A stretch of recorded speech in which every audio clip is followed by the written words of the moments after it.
Welcome to the start of Leg 5 of the Ocean Race Europe 2025. Here in Genova on the shores of Italy, we have been waiting to see what the conditions would be as this 1,500 nautical mile marathon gets underway. But the good news is the sun is certainly shining. We look set to begin this race under perfect skies and a wonderful, beautiful city shoreline here in Genova.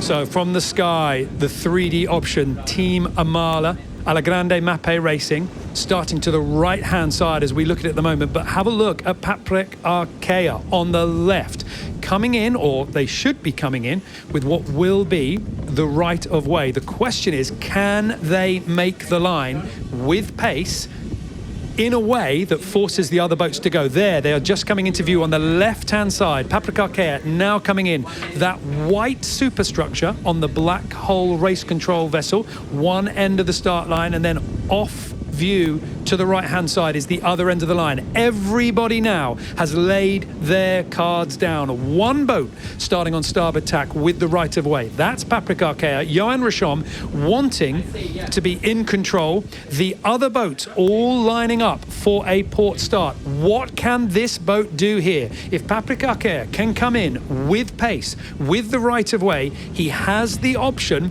of pushing every other team down the rankings. They will be forced to take his stern, or worse, tack out of the way.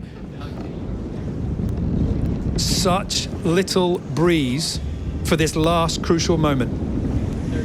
Judging the positioning, wanting to have power to be able to maneuver the boat, but it is not there. The team that is in control at the moment, Johan Rishom, on board Paprec Arkea, Canada Ocean Racing, Be Water Positive, they are in danger here at the moment. They are looking to tack, but they've got their biggest head sail up. It is not so easy to roll this boat over.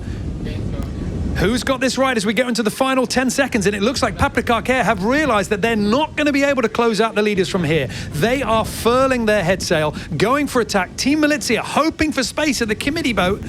I do hope the race control team are safe on board that committee boat, because they are going to have an awful lot of hardware bearing down on them very close here. Paprec Arkea through the tack, trying to hold their ground. Canada Ocean Racing, Be Water Positive have really been pushing from that far side.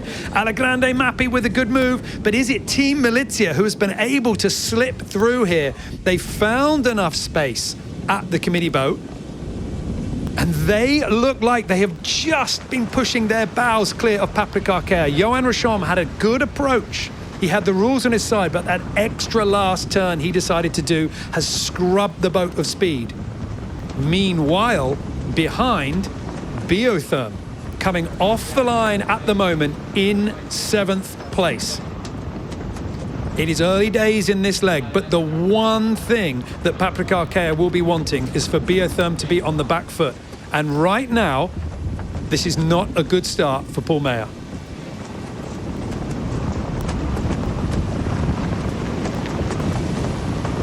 But Annie, I want to be a little bit, if I can, a little bit mean, because I think it's really important to acknowledge the journey that this boat has been on in this race. And in order to do that, I do need to talk about crashes and low points. And I know that you, in the last edition of the Ocean Race, had your own experience with crashing into teams. And it is, I'm sure, a moment where, right in that moment, everything is very much at its darkest. But the race goes on, the sailing goes on, things continue, and then all of a sudden, it's not a fun memory, but it's a distant memory. And I think that Alla Grande Mappe, if you want to push that sort of thing behind you, winning the last leg is a good way to do it. Yeah, you're absolutely right. I mean, I think I've had quite a few instances in various ocean races, but for sure hitting another boat, to be honest, feels the worst, because you just also feel so terrible for the competitor. But I saw in the images, I mean, I'm not there, but I saw in the images after the protest, both teams kind of hugging each other, shaking hands, everyone looking very happy and, just understanding. And I think that's the best thing about the ocean race. We had a terrible experience, and the team that we hit, were very gracious and, became very good friends, were before, but even more after. So I think that really will have helped them. They would have felt terrible being the newcomers and then having that happen. But yeah, I hope that they felt the love from the ocean race. I think they did. And well, they for sure did, because they managed to regroup and come back and win a leg. And as you say, now that's what's driving them forward. And they have Thomas Royer on board. I mean, what a way to learn and to accelerate yourself. I'm sure that Johan Risham and the team on board Paprika Kea know that realistically they are the only team that are in any way a threat to Biotherm's, if you want to say it, Biotherm's trophy that's waiting for them at the end of this race. So Paprika Kea will be desperate to sail out of here in first place. I just keep seeing by my eye Alla Grande Mappe making small gains. Yeah, it's looking good for Mappe, isn't it, right now? They're just creeping forward there. But I don't think you can say it's Biotherm's trophy. Sorry, Niall, I've just got to get that in there, because this is the ocean race we're talking about. It might be the Ocean Race Europe, but all I know about the ocean race is just expect the unexpected. So, yeah, there's still, 2,000 miles left to go, and a lot of light patches to get through. So, I hope for Paul it works out, but there's still a long way to go.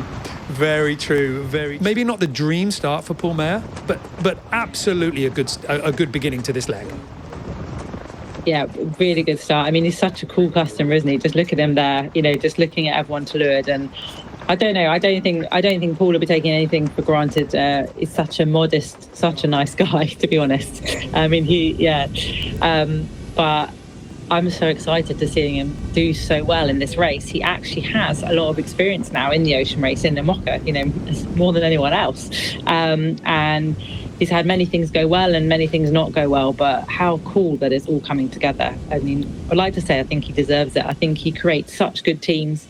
That's the feedback I had, at least from, the friends, Mariana and Marie that sailed with him. They love being part of his team. And I think that he is showing that now. He's created such a good team, and they can get through anything, and I think he'll just have that confidence now. But let's see what they can do as the leg pushes on, and it really does stretch out over a wide expanse of the Eastern Mediterranean.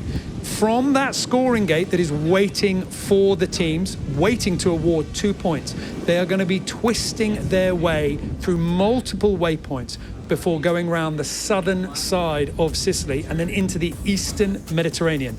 It doesn't stop there, and they've got more twists to go before they can finally push north into the Adriatic Sea and the finish line in Boka Bay, Montenegro. And that is part of the Mediterranean that our skippers know very little about. The navigators trying to do their homework, but it has been very tricky here to work out exactly how people are going to be playing that final little push. What the breeze does, well, it is anybody's guess. Well, thank you all very, very much for joining us. Thanks, Annie, for joining me in the commentary box. This is where the teams are at the moment on the scoreboard.